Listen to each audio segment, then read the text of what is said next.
പോലും പരസ്പരം സംസാരിക്കുന്നില്ല, പക്ഷേ അവനോട് നമ്മൾ സംസാരിച്ചു കൊണ്ടേയിരിക്കണം. അപ്പോൾ ഈ വരം കിട്ടാൻ വേണ്ടി ശക്തമായിട്ട് പ്രാർത്ഥിക്കണം. മറ്റെല്ലാ വരങ്ങളും കിട്ടണം, പ്രത്യേകിച്ച് അറിവിൻ്റെ വരം കിട്ടാൻ. ദർശനത്തിലൂടെയോ തോന്നിപ്പിലൂടെ മറ്റു വരങ്ങൾ കിട്ടുന്ന മറ്റ് പല രുചി, മണം, വൈകാരിക തലത്തിൽ കിട്ടും, ശാരീരികമായിട്ട് ശരീരത്തിൽ അനുഭവപ്പെടും. അതേക്കുറിച്ച് അടുത്ത സെഷൻ വരുമ്പോൾ ഒട്ടുമുറിയിൽ നമ്മൾ കൃത്യസമയത്ത് ചെല്ലണമല്ലോ, അടുത്ത സമയത്ത് വരുമ്പോൾ അതിൻ്റെ വിശദീകരണം തരാം. അപ്പോൾ ഇത്രയും മാത്രം ഓർക്കുക, ഈ അറിവിൻ്റെ വരം കിട്ടാൻ വേണ്ടി തീഷ്ണതയോടെ എഴുന്നേറ്റ് നിൽക്കാം.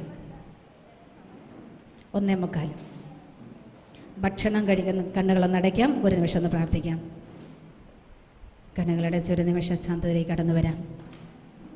ത്രിത്വൈക ദൈവത്തിന് നമ്മെ തന്നെ നമുക്ക് സമർപ്പിക്കാം. വരങ്ങൾ സമൂഹത്തിൻ്റെ വളർച്ചയ്ക്ക് വേണ്ടിയാണെങ്കിൽ പ്രവചനവരവും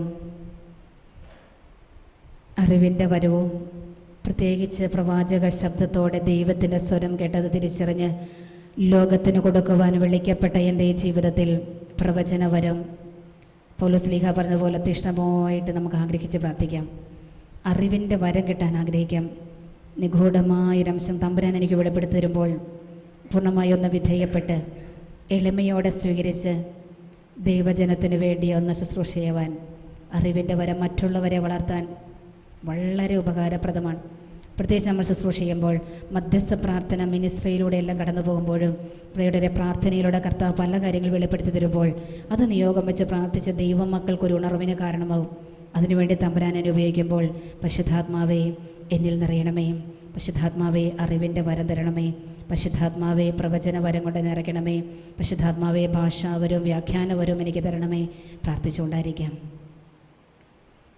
price the Lord, praise the Lord. Hallelujah, hallelujah. ജപമാല കരങ്ങളെടുത്ത് മൗനമായി പ്രാർത്ഥിച്ചുകൊണ്ട് ഭക്ഷണം കഴിക്കാൻ പോകുന്നു. 1:45 കൃത്യം നമ്മളിവിടെ എത്തിച്ചേരുന്നു. തീഷ്ണമായിട്ട് പ്രാർത്ഥിക്കണേ. ഭക്ഷണം കഴിക്കുമ്പോഴെല്ലാം ഉള്ളിൻ്റെ ഉള്ളിൽ പ്രാർത്ഥനയുണ്ടാകട്ടെ. ആത്മാവേ, പരിശുദ്ധാത്മാവേ, വരങ്ങളാലും ദാനങ്ങളാലും ഫലങ്ങളാലും എന്നെ നിറയ്ക്കണമേ. പരിശുദ്ധ അമ്മേ, എനിക്ക് വേണ്ടി മാധ്യസ്ഥം വഹിക്കണമേ.